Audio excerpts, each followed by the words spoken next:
The dark and mysterious world of marketing dictates that if you're a luxury brand, you have to have an entry-level product to get people hooked. Ferrari have baseball caps that old men have to wear to Formula 1 events. Apple will sell you an AirTag so you don't lose your stuff. This used to be attached to my Sanity. And Audi has the Q2, its gateway entry-level SUV. It'll cost about 29 grand for a new one. This is a few years old, has 14,000 miles, so this is only 22 grand, which is reasonably affordable as far as these things go. But is it actually any good as a car, or is it just like Audi slapped a bit of makeup on me?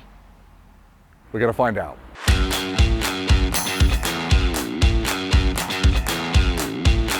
Now, it might be Audi's baby SUV, but at 4.2 meters long, it's still a useful size. It's about the same size as the Volkswagen T-Roc because it's the same car underneath, but it's got so much more style than the Volkswagen, and also the Ford Puma makes you feel good about yourself. That's what the rings stand for. But yeah, it looks like a premium car. And one thing I especially like is this kind of scoop down the side. It's like someone's taken cheese wire and chopped a chunk out the side, like a bit of Comté or something. It's cool, it's interesting, and it looks posh.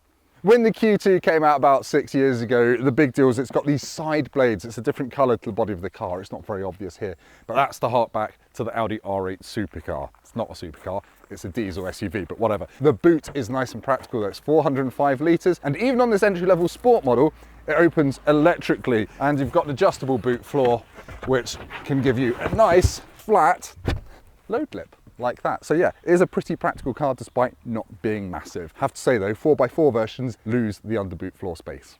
If you think the outside of the Audi Q2 looks as stylish as a badger in a tweed waistcoat, you're going to be really impressed by the interior. It looks and feels really premium in here. The infotainment system might be a slightly older Audi system now, but it operates really nicely using this dial down here, so you can keep your eyes on the road like a BMW. It's not a touchscreen, but the graphics are still perfectly decent, and you've got a big digital dashboard as well, and you can make it go full screen with your maps, with Google Earth images, and it just looks amazing. It still feels really nice, and everything just feels solid and well built. Now, in terms of storage, you've got a bit of space under here with a USB and an aux input. That's proper old school. You've got a USB-A down here and 12 volt, two big cup holders. You've got a decent sized glove box because it's not a French car, and you've got big door bins that can hold big bottles of water. So the cabin feels nice, and is practical.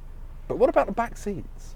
Now, I'm 6'3", I'm sitting behind my driving position in the back of an Audi Q2, and it's all right. It's not bad, it's not great. A Volkswagen T-Roc has more knee room and more space across for your passengers. I've got room for my feet, I've got headroom, but things are getting a little bit tight in the kneecap department. Now, there are a few other criticisms in the back of the Q2. In this entry-level sport model, I have got no way of charging my phone. I also don't have a center armrest either, and it's also grayer than having a dolphin taped to your face with grey gaffer tape. It's just grey, grey, grey.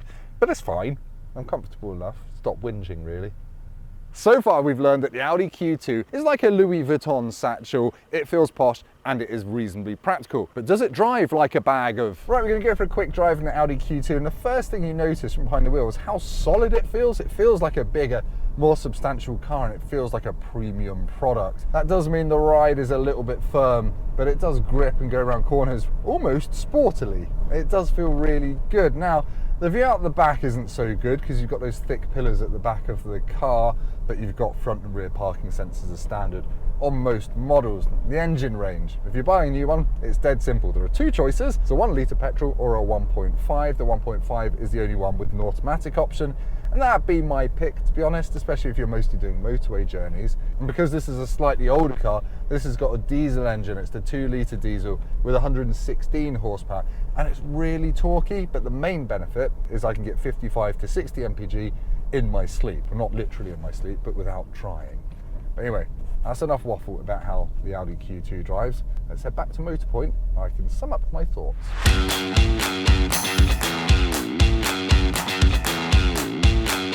5 minutes ago at the start of this video, when you were sitting there eating your lunch, I said the Audi Q2 is a gateway to Audi ownership, and it really is, but that doesn't diminish how special it makes you feel. It still feels premium inside, it still looks really classy as well, and it's got a great range of engines. The only real downsides are when you start comparing it to its rivals, like the Ford Puma, the Renault Captur. They're all much more affordable cars that certainly don't feel as special as this, but they have got more backseat space and more boot space. So if you're going to buy one of these, just be aware that rivals cost less and have a bit more space in the back, but they certainly don't make you feel as special.